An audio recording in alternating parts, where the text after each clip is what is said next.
మొహియుద్దీన్ని హతమార్చింది supari gang. ఈ విషయం పోలీసులు తేల్చేశారు. అయితే ఆ సుపారీ గ్యాంగ్ వెనక ఉన్నది ఎవరనేది కూడా పలు అనుమానాలు తావిస్తున్నాయి. గ్యాంగ్లో 5 నిందితులుగా ఉన్నట్టుగా గుర్తించారు.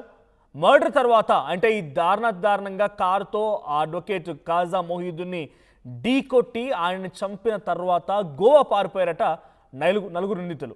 5 ఉన్నారు మొత్తంగా ఈ సుపారీ గ్యాంగ్లో. వక్ఫ్ భూముల ఆక్రమణ కేసులో కాజాను చంపినట్టుగా నిర్ధారించారు పోలీసులు. ఇక హత్యకు సుపారీ ఇచ్చినటువంటి వ్యక్తి కవాడిగూడకు చెందినటువంటి కిషన్. ఆ సుపారీ గ్యాంగ్కి 10 లక్షల రూపాయలు కూడా ఇచ్చాడంట. దీంట్లో వినయ్ అనే వ్యక్తిని నాగర్ కర్నూలు దగ్గర పోలీసులు పట్టుకున్నారు. మరో 4 నిందితులు పరారులో ఉన్నారు. అయితే నిందితుల కారుని కూడా స్వాధీనం చేసుకున్నారు పోలీసులు. ఈ స్కెచ్కి 6 నెలల ముందు నుంచే రెక్కి నిర్వహిస్తున్నారంట. ఒక సెకండ్ హ్యాండ్ కారు కూడా కొనుక్కున్నారంట. ఎలాగైనా సరే హతమార్చాలని చెప్పి సెకండ్ హ్యాండ్ కారు కూడా కొన్నారంట. సెకండ్ హ్యాండ్ కారు కొన్నారు. 6 నెలల ముందు నుంచే రెక్కి నిర్వహిస్తూ ఉన్నారు. సో కొన్నేళ్లుగా అడ్వకేట్ చంపేందుకు ఆయన మూమెంట్స్ని క్యాప్చర్ చేస్తున్నారు. ఎప్పటికప్పుడు గమనిస్తూనే ఉన్నారు. మరోసారి మొన్న రెక్కి చేసి తెల్లవారుజామున 5:45 సమయానికి స్విమ్మింగ్ వెళ్లేందుకు కారు ఎక్కుతుండగా కాజా మొహియుద్దీన్ని ఆ సుపారీ గ్యాంగ్ వచ్చి కారుతో ఢీకొట్టి హతమార్చింది. ఇక తండ్రితో పాటు తనను చంపేస్తామని బెదిరించారంటూ కాజా కొడుకు ఫర్హాన్ చెప్తున్నారు. నిందితులకి పోలీసులు సహకరిస్తున్నారని కాజా కొడుకు ఫర్హాన్ అంటూ ఉన్నారు.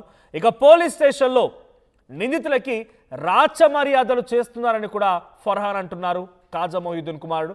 ఇక ఎంఐఎం ఎమ్మెల్యే మాజిద్ హుస్సేన్ కూడా ఈ సంఘటన పైన మండిపడ్డారు. కిషన్ కవాడిగూడకు సంబంధించిన కిషన్కి కాజా మొహియుద్దీన్కి విభేదాలు ఏంటి?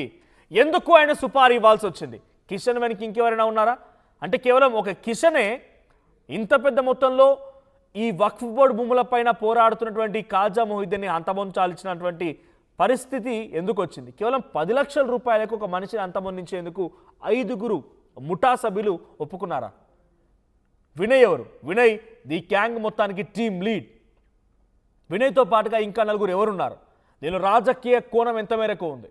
సో మనం విజువల్స్లో చూస్తున్నాం. ఇక్కడ ఆ సీసీటీవీ ఫుటేజ్ లాగా 4th బాక్స్లో మీకు కనబడుతున్న ఆ విజువల్స్లో ఉన్న వ్యక్తులే నిందితులు. 5 నిందితులు మొత్తంగా 10 లక్షల రూపాయలు తీసుకున్నారు కవాడిగూడకు సంబంధించి కిషన్ దగ్గర నుంచి. వినయ్ అనేటువంటి వ్యక్తి చాలా కీలకం. వినయ్ నాగర్ కర్నూలులో పోలీసు అదుపులోకి తీసుకున్నారు. అటు కాజా మొహియుద్దీన్ కుమారుడు ఫర్హాన్ కూడా పోలీసులు రాచమర్యాదలు చేస్తున్నారు నిందితులకి అని చెప్పి ఫర్హాన్ ఆగ్రహం వెలుగక్కుతున్నారు. ఈ సంఘటన పైన నాంపల్లి ఎమ్మెల్యే మాజిద్ హుస్సేన్ కూడా కొంత ఆగ్రహానికి గురయ్యారు. అయితే రెడ్ హ్యాండెడ్గా నడి రోడ్డు మీద ఆయన ఇంటెదురుగానే తెల్లవారుజామున 5:45 ఇంత హై సర్వేలెన్స్, పోలీస్ నిఘా, ఇంటెలిజెన్స్ నిఘా వర్గాలు ఇవన్నీ కూడా ఉత్త మాటలేనా? ఒక వ్యక్తిని తన ఇంటెదుట ఇంత దారుణంగా కారుతో ఢీకొట్టి స్కెచ్ వేసి 6 నెలలుగా వెంబడిస్తున్నారు అని అన్నప్పుడు పోలీసులు, ఇంటెలిజెన్స్ నిఘా వర్గాలు ఏం చేస్తున్నాయి? అంటే ఒక సామాన్య వ్యక్తి అడ్వకేట్ కాబట్టే పట్టించుకోలేకపోయారా? సో ఇలా అనేక అనుమానాలు తావిస్తూ ఉన్నాయి. ఒకసారి అటు కాజా మొహియుద్దీన్ కుమారుడు ఫర్హాన్ మాట్లాడుకొచ్చారు ఆర్టీవీతో. ఆయన ఏం మాట్లాడారో చూద్దాం. Institutions, he grabbed all these 3, Mujahid Alam Khan. So my father was fighting against that privatization. It is public property, should be used for public benefit, for minority benefit or whatever downtrodden. They formed private trust, their family members are managing it, and they grabbed that Waqf property by managing Waqf board, by removing the records from there. So my father was fighting against them. This is the 6th attack on him, and unfortunately which proved to be fatal. Earlier also 5 different times attack had happened. He was attacked at his office in Gun Foundry, at his in early morning once. 3 years back also similar attack happened outside masjid at early hours of Fajr prayer, morning prayers, and then subsequently also threat calls were given to him and others also. And he had been given, he had been relaying messages through mediator saying that हट जाओ वक़्फ़ की properties हट जाओ, 2 करोड़ देते, 10 करोड़ देते, Dubai चले जाओ, बाहर चले जाओ, हैदराबाद छोड़ के चले जाओ, नहीं तो we will see what we can do, you can see बोल के threats. Mujahid Alam Khan personally also came and met me 6 months back at my office. He came and met me. He threatened me. He personally came at my office at Himayat Nagar. He met me and threatened me saying that मैं last warning दे रहा हूँ, आगे कुछ भी हो रहा तो मेरे को नहीं मालूम, मेरे को नहीं बोलना. He personally came at my Himayat Nagar office and he met me and he told that समझाओ, बाबा को समझाओ, father को समझाओ. So Mujahid Alam Khan, like Anwarul Ulum Waqf which is there, they have converted to society. Mehboob Alam Khan also, they are Waqf grabbers, Waqf encroachers. They have taken the Waqf property of Muslims and they privatized it. So my father was fighting against it. So that is how it has happened. And I have faith in the police and also the judiciary. So many senior counsels and members of the bar have come out in support of my father and in my support also. Absolutely, as they have said, there is a threat to me and my family also. Now that they have killed my father, they murdered and martyred my father while he was protecting the property. So I absolutely apprehend that there is threat.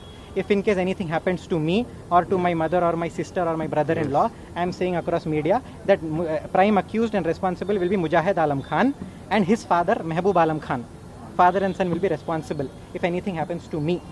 I have relayed messages to Honorable Chief Minister also through intermediaries, to Member of Parliament Asaduddin Owaisi and to the Honorable Ex-Minister KTR also, KT Ramarao Garu also, saying that advocates need to be protected. This cannot happen. This is a rule of law. If advocates itself, they themselves are not being protected, so it is a very grave, unfortunate moment for me. I expect the media to give us a moment of privacy and not to further precipitate the matter. Police will take. Police. Recent threats you got yesterday or? No, not recent. From the last 3 years, I have been getting many threatening calls. 3 సంవత్సరాల నుంచి threatenings జరుగుతున్నాయంట. 3 సంవత్సరాల నుంచి భయప్రాంతాలకు గురి చేస్తూనే ఉన్నారు. ఆయన కొన్ని పేర్లు చెప్పుకొచ్చారు, repeat them. Mohammed Alam Khan and Mujahid Alam Khan directly వాళ్ళ ఆఫీస్ కూడా వచ్చి బెదిరించారు. ఇప్పుడు మా నాన్న ప్రాణాలు తీశారు, రేపటి రోజున నాకు, నా చెల్లికి, నా బావకి అండ్ తల్లికి ఎటువంటి ప్రాణం జరిగినటువంటి ప్రాణనష్టం జరిగినటువంటి విధంగా మమ్మల్ని ఇబ్బంది పెట్టాలన్నా వాళ్ళకు ప్రైమ్ అక్యూజ్డ్ మాత్రమే ఇద్దరే అన్నట్టుగా ఒక స్టేట్మెంట్ పాస్ చేశారు కాజా మొహిద్దీన్ కుమారుడు ఫర్హాన్.